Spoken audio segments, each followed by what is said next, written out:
Does a dog see a tree? You know, it's an interesting question, isn't it?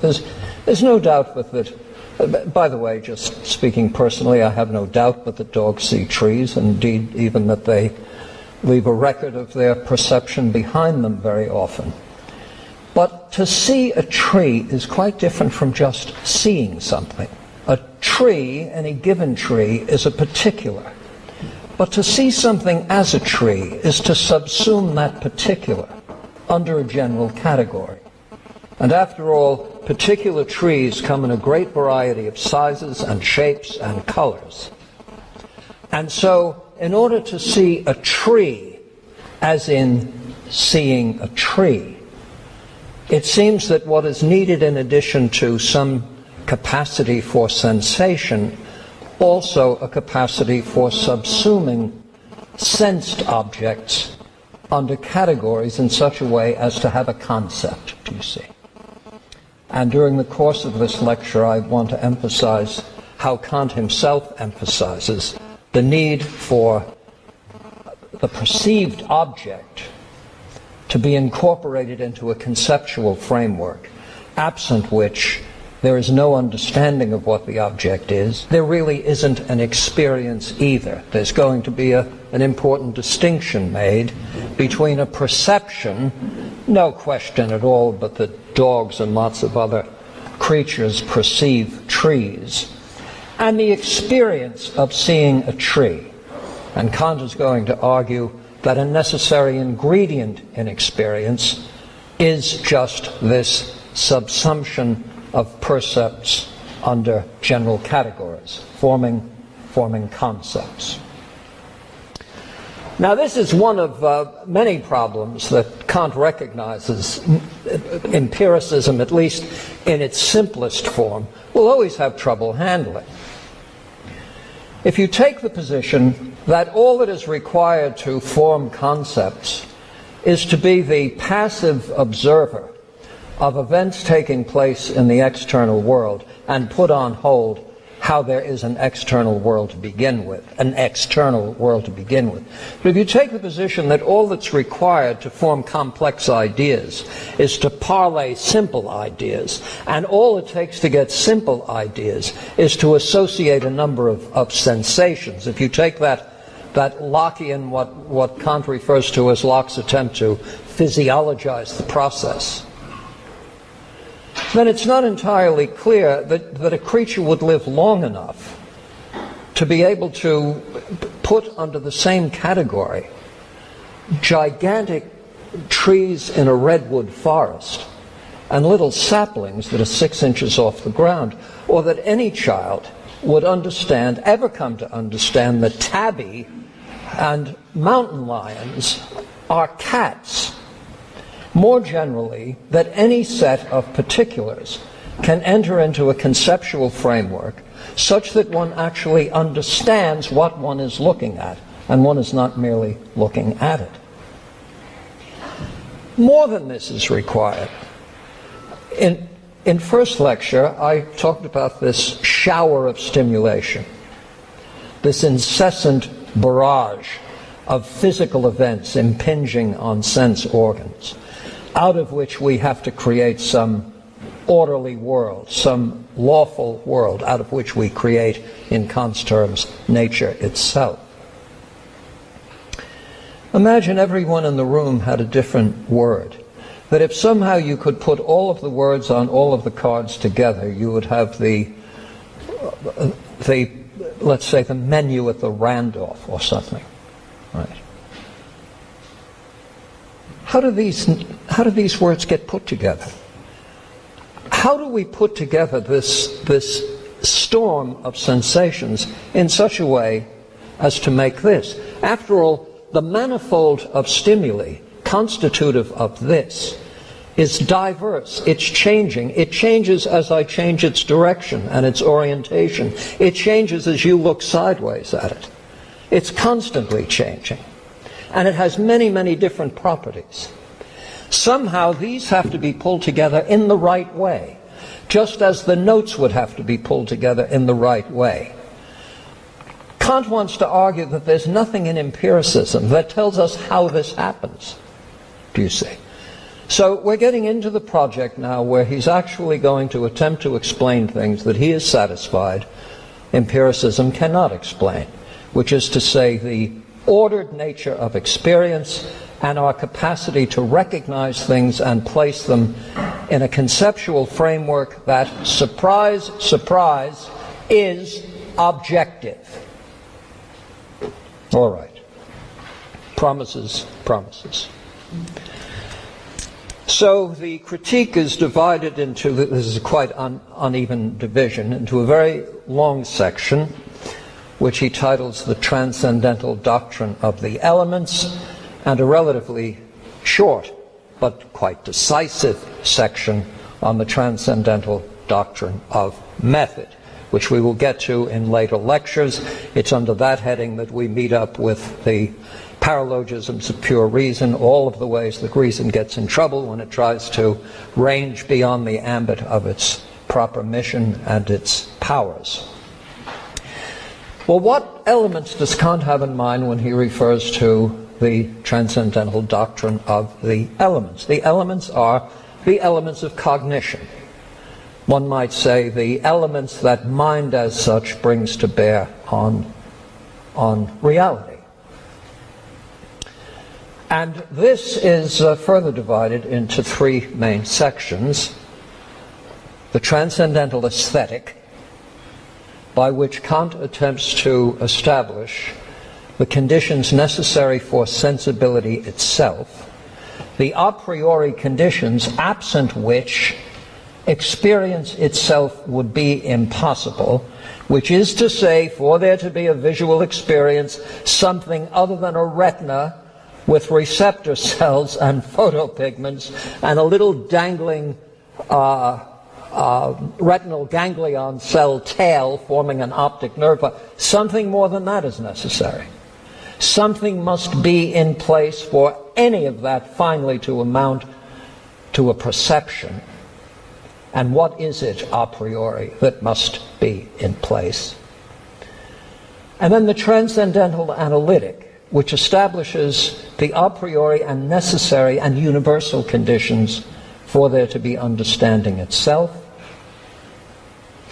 And then reflections on the rules that govern the deployment of our rational resources in such a way as to render the outcome objective and not subjective, necessary and universal, and not relative, iffy, and conducive to skepticism. Capito? It's all quite simple when you think about it. Ha ha ha.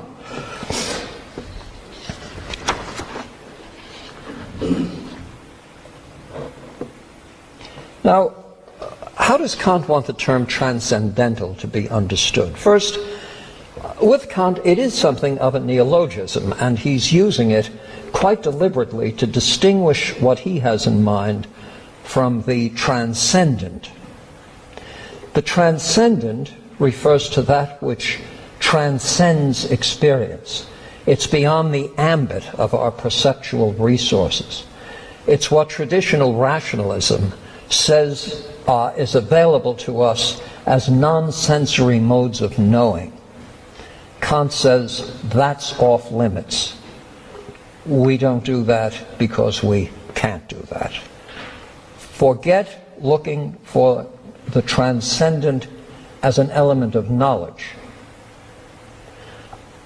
The transcendent can be reached by faith, by belief, by imagination, by hope, by coin flipping. Need I go on? But not as an element of knowledge, because for there to be knowledge, there must be a sensory basis. There must be an experiential basis on which any knowledge claim is based. So establish something as transcending the realm of experience, and you have established that whatever it is you achieve, it is not knowledge. So he wants to make a distinction now between this realm of the transcendent, which is off limits epistemologically, and what he refers to as transcendental conditions.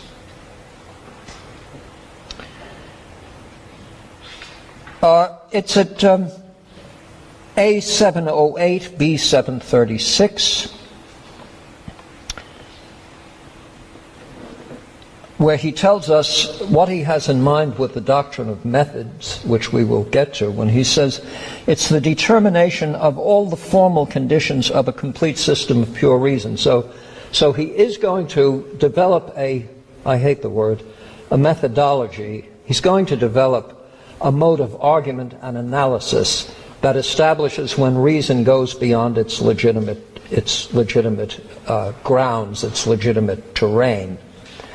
Now, with respect to the transcendental, he's helpful again in giving us a definition.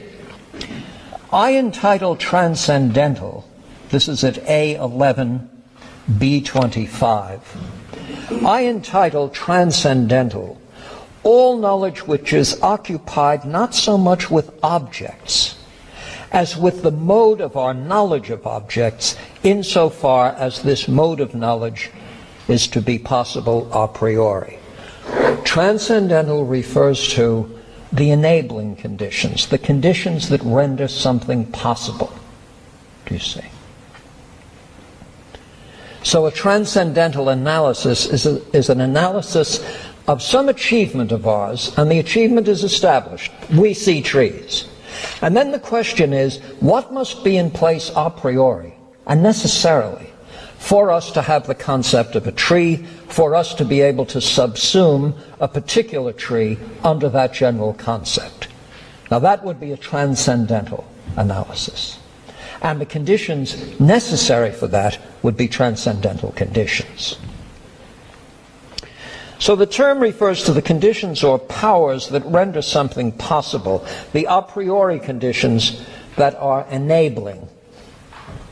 They don't come about as a result of experience, but are understood to be necessary for there to be experience. You might recall from last week that very breathless Kant's answer to Hume, which when we get today to the second analogy, I'll spend some more time on. But if Hume wants a billiard table in front of him, and if he wants balls moving, that is to say, if he wants events separated in time and understood to be somewhere out there, he's got to reconcile those claims to the fact that there are no sense organs for out there. There is no sense organ for elapsed time. So where does this spatio-temporal domain come from?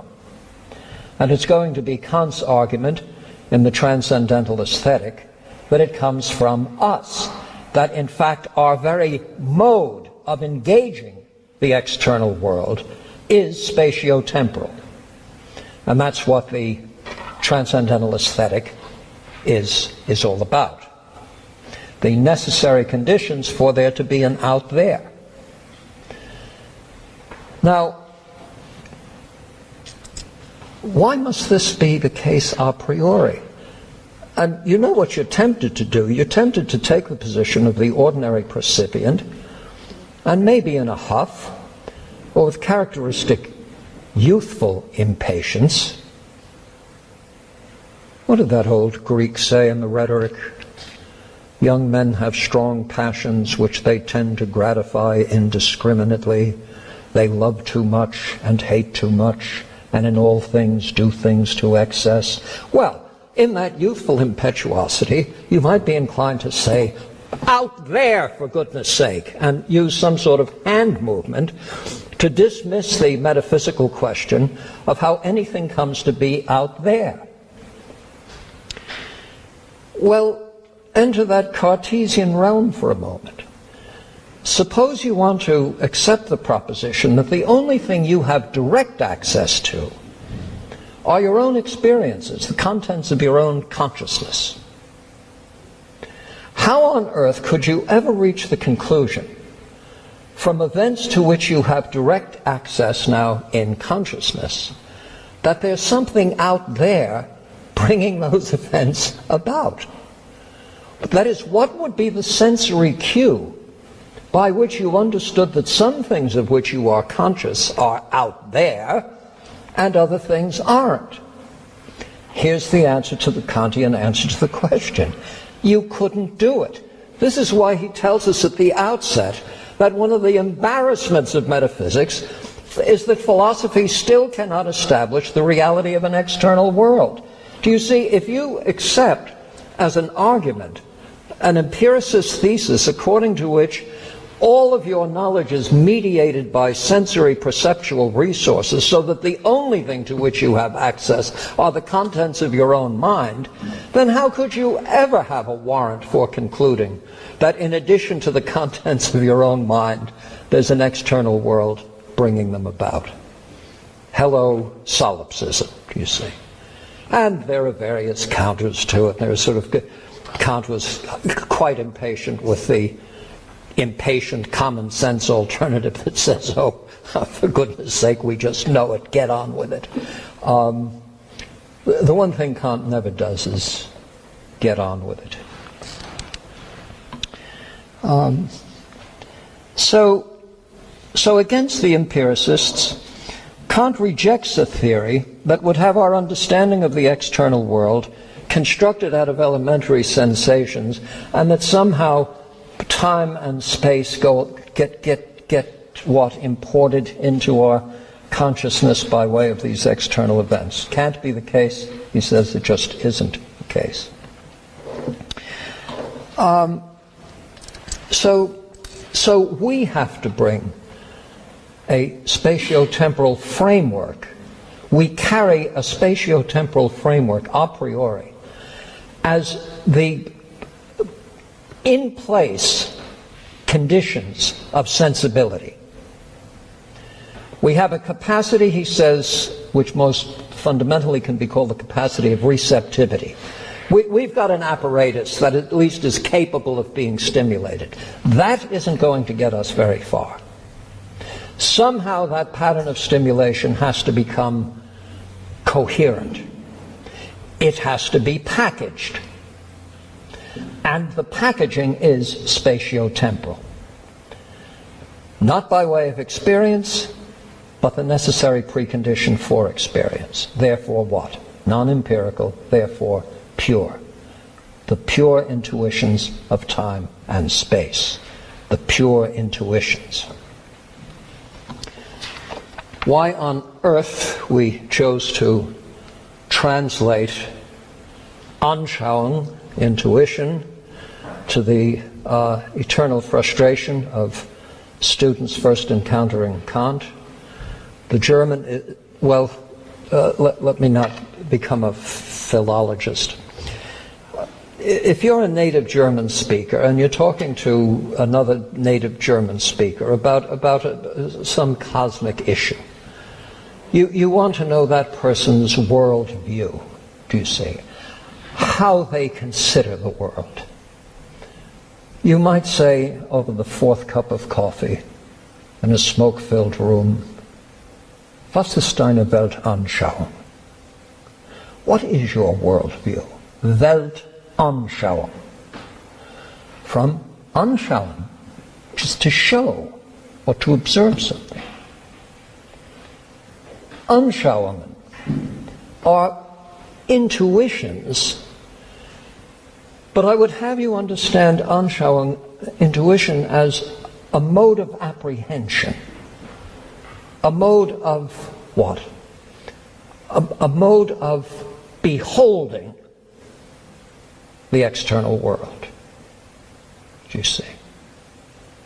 In the older German, anschauen, the verb is to behold. And when I behold upon a night starred face, in German it would be anschauen, you see. No one would say, and when I intuit upon a night's starred face, huge cloudy symbols of a high romance. Can you imagine any poet saying, and when I intuit upon a night's well, God, poets don't do much philosophy. So the pure intuitions of time and space then become the non-empirical, necessary, universal framework that goes with every beholding we have of the sensible world, every apprehension we have of something out there. And in fact, space is that pure intuition that is the necessary condition for, Kant says, outer sense. It is in virtue of it that I can distinguish myself from the objects in the external world. There can be an I-thou relationship or an I-it relationship in virtue of the pure intuition of space. And it is the pure intuition of time that is the framework for inner sense. My thoughts succeed each other. That is to say, they are ordered in time. My feelings are ordered in time. That's something I can now project onto the external world, thereby gaining what? Succession, do you say? So now Hume's billiard balls can move in sequence. First one, then the other. They are successive in experience in virtue of the fact that the pure intuition of time temporally organizes my inner states.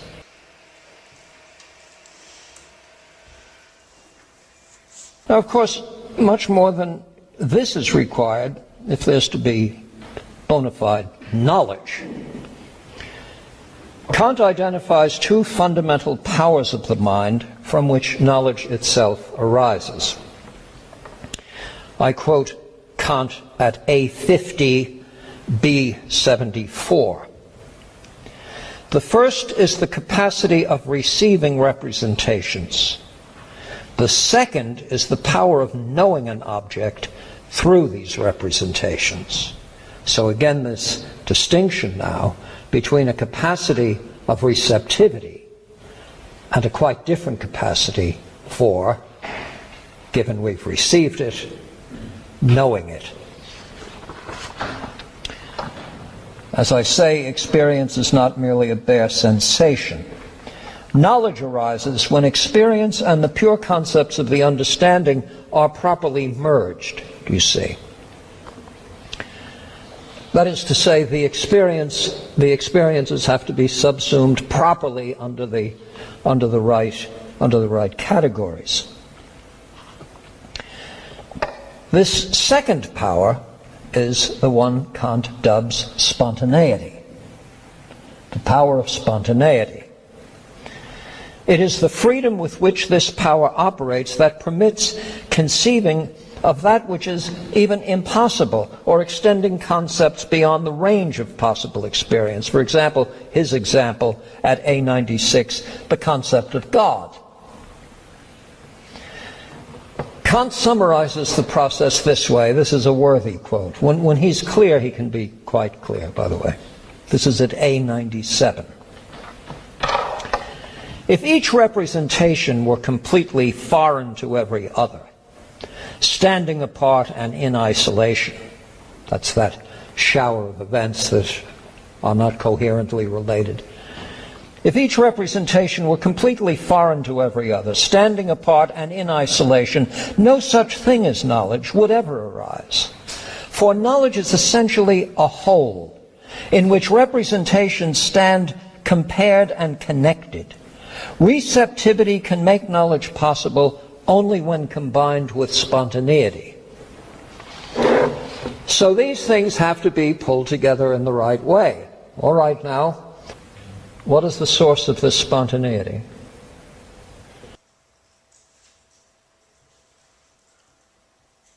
If you don't hear the echo, the bat squeak, the of that doughty Scotsman at Aberdeen, the source of spontaneity, says Kant, is mother wit. Mutterwitz. If that isn't a principle of common sense, I don't know what is. Mother wit? This is the most intractable, the most Byzantine treatise in metaphysics in the entire philosophical canon, and on this key and necessary power by which representations are pulled together in just the right way, the power of spontaneity, The source of it is mother wit. Well, yes.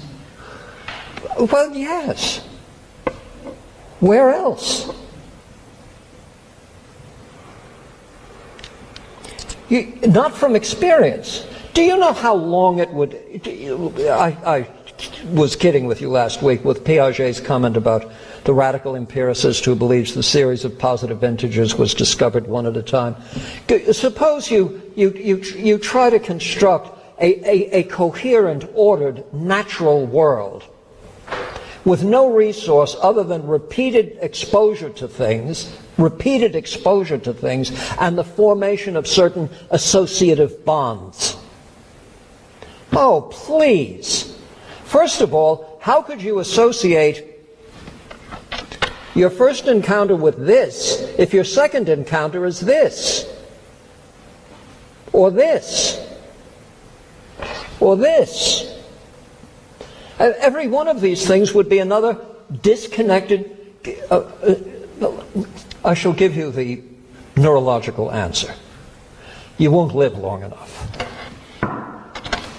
You won't live long enough. Maybe at 97 you'll say, it's a glass? Is it a glass? Is it a glass then?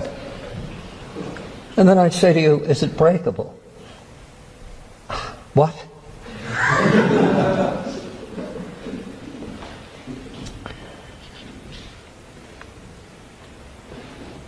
Now, Kant develops a defense of the intuitive a priority of time and space by way of what he refers to as a metaphysical exposition and a transcendental exposition.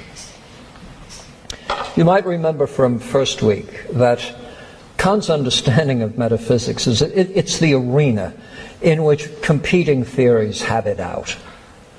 It's the incessant argument. It's the yes but. It's the sic et non. It's lively and sometimes unruly, and that's why you end up with indifferentism on the part of the scientific community, skepticism on the part of the philosophical community, because these metaphysical disputes never seem to come to an end. So the prize competition, etc., etc. Well, Kant is going to engage in a metaphysical exposition, as I've done so far, to show that there really aren't any, there aren't experiential sources for time and space, that the empiricist project just won't do it. So that's the metaphysical exposition. The metaphysical exposition is to the effect that you cannot get here from there. The transcendental exposition, as in transcendental, now is the constructive part of the argument, showing the necessary and universal conditions such that you do get from here to there. So you do get succession, you do get outer sense, you do get a valid and objective representation of the external world, etc. Difference between the metaphysical exposition and the transcendental exposition. Now, what about Leibniz and the rationalist tradition? After all, the debate that was the showstopper, actually, for the early decades of the 18th century was the Newton-Leibniz controversy, which shows up in the Clarke-Leibniz correspondence. And central to that whole issue was space.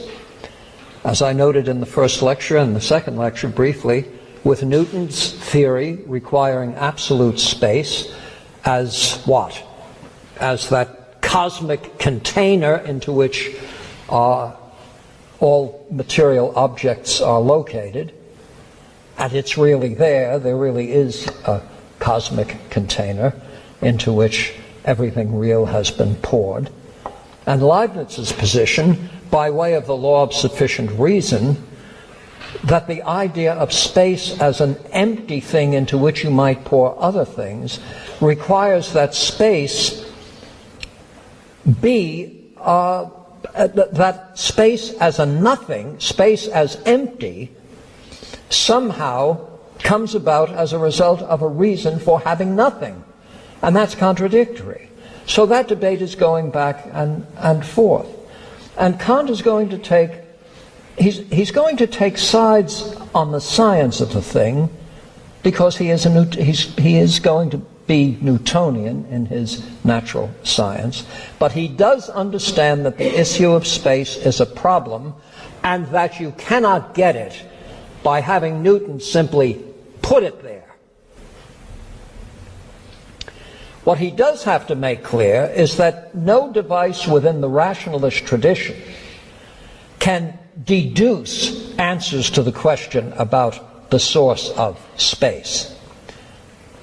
And he does this in a number of ways, but one of the very clever ways has to do with what today we call chiral objects. What is a chiral object? Yes?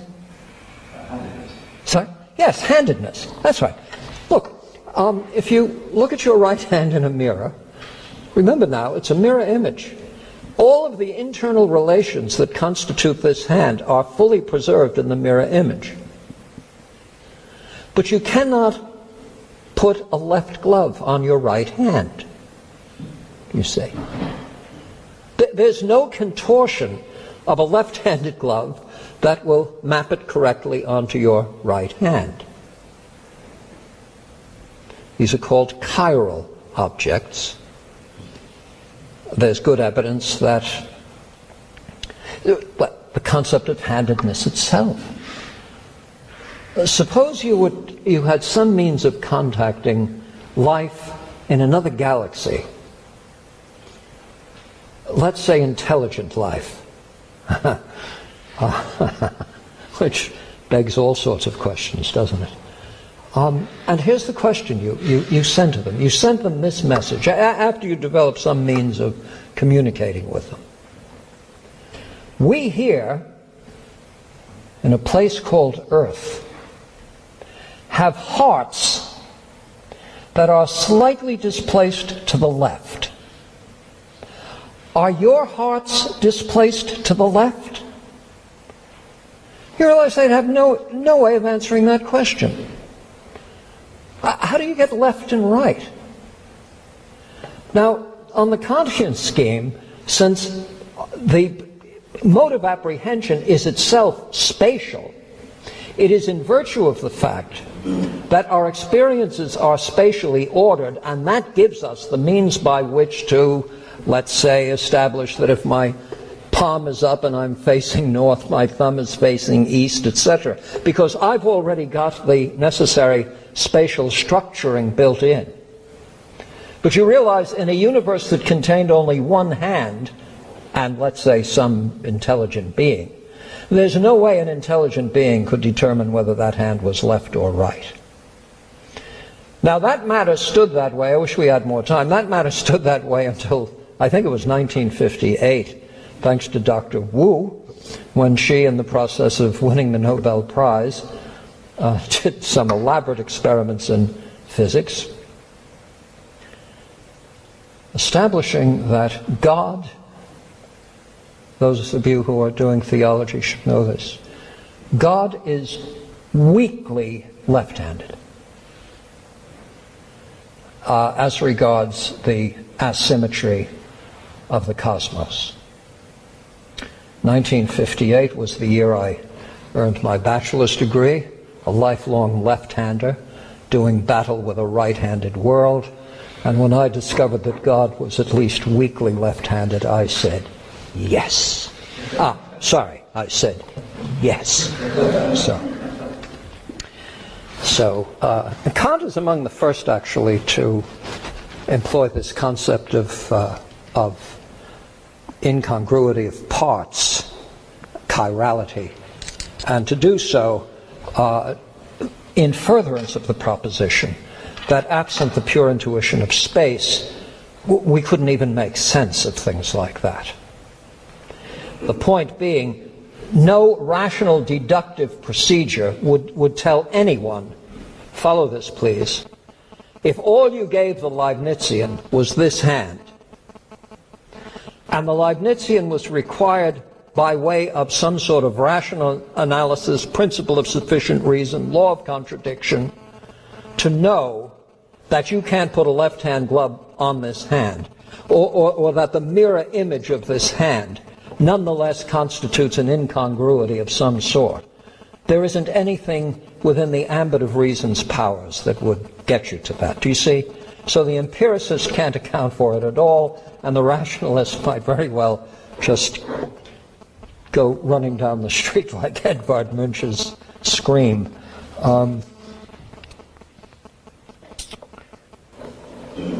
Now, the Transcendental Exposition is designed to show not only that space is a pure intuition, but that it must be.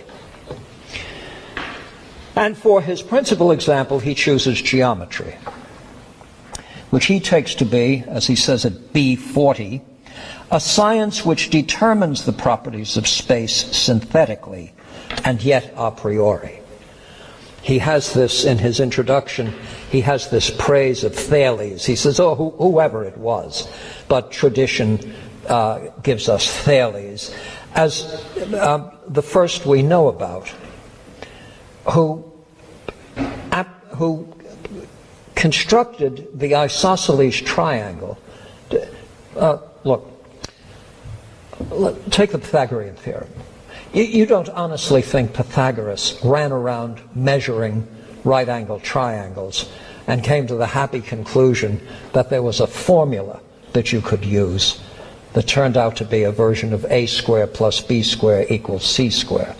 Even if he were lucky enough with the first right-angled triangle that it be a 3, 4, 5 right-angled triangle, the sheer math of doing it for triangles that are odd numbered would be beyond his resources. The geometry we have is something mathematicians constructed. Thales makes an isosceles triangle. Geometers will develop the axioms and theorems that provide a science of geometry, which then in fact can be mapped onto the objective world. The way they do this is by having the capacity for spatial representations. It's not something about the external world that they go out and discover is Euclidean. It's that their own spatial mode of representation is itself and of necessity Euclidean, and that's what they bring to bear in the construction of the science of geometry, and that's what turns out to be, oh happy day, something that lines up with the objective world, with the world as understood by science. So these are arguments adduced in support of not only the fact of the pure intuitions of time and space, but their necessity, and in fact their ability to match up with the objective world.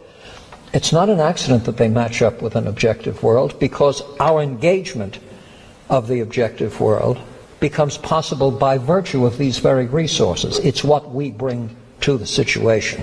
So no surprise when we recover our own aesthetic and cognitive resources in our knowledge base.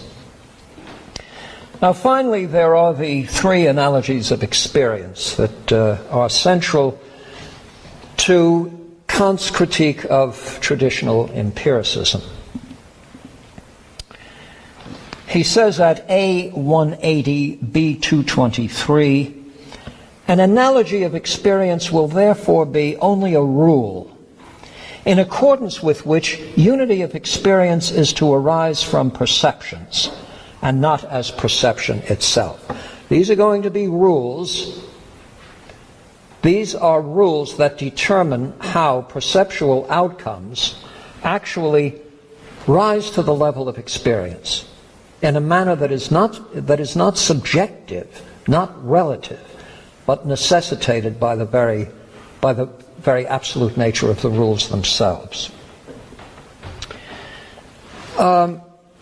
I don't want to take too much time on this. I think Kant chooses the term analogy perhaps after Locke. You might want to consult Locke's essay, Book 4, Chapter 16, Section 12, where Locke says this: concerning the manner of operation in most parts of the works of nature, wherein though we see the sensible effects, yet their causes are unknown, and we perceive not the ways and manner how they are produced. Analogy in these matters is the only help we have, and it is from these analogies alone that we draw all of our grounds of probability. So, for example, the Newtonian world at the level of observation becomes explicable by way of something called a gravitational force that itself is not observable. But that idea of a force as something that pushes and pulls, it's analogizing to things that we do know about, and as a way of establishing the cause of things where we cannot see the cause itself. Mind you, Newton never claimed, well, he claimed once and then corrected himself, that gravity was the cause of things. He said the gravitation laws are the rules by which the cause operates. We do not have access to the cause. Why anything released goes down is something, he says, we can't explain. That it goes down, we know. Well, Kant sets up the analogies this way. The first analogy is that in all change of appearances, substance is permanent. Its quantum in nature is neither increased nor diminished. Now you understand that absent that, there would be no means by which to establish that a something is undergoing alteration. All we would conclude is that it disappeared and was replaced by a different thing. So the first analogy of experience is that we experience certain entities as substances in that we recognize alterations in them as alterations in something that is itself permanent versus an utter change in things, an utter metamorphosis. The second analogy, which is a key part of the answer to Hume, everything that happens, that is, begins to be, presupposes something upon which it follows according to a rule. Or as Kant expressed it in the second edition, quote, all alterations take place in accordance with the law of connection of cause and effect. Again, what's Hume's theory of causality? What's his account of the concept of causality? Constant conjunction. When, quote, whenever two events are constantly conjoined in experience, it is in virtue of a habit of the mind that one comes to be regarded as the cause of the other, you see. Constant conjunction. Reid had a field day with that one. Reid says, this is a quote from Reid, no two events have been as constantly conjoined in human experience as day and night, and yet no man come of years regards day as the cause of night, or night the cause of day. Put another way, one doesn't have to keep shooting Jack before reaching the conclusion that you indeed are the cause of his dying. Generally one shot will do. Look, it just turns out that there's a fundamental... What did you learn in school? You learned in school that correlation does not imply causality. See? So constant conjunction simply misses the essential feature of our causal attributions. Not that A and B happen together, but that given A, you must get B. Now, that necessary relation is not something that Kant wants to argue is in some way empirically observable. It is in the nature of experience that that rule guides our perception of temporally associated events. Do you see? It's a feature. Because if you didn't have that, there really would be no grounds on which to establish causality.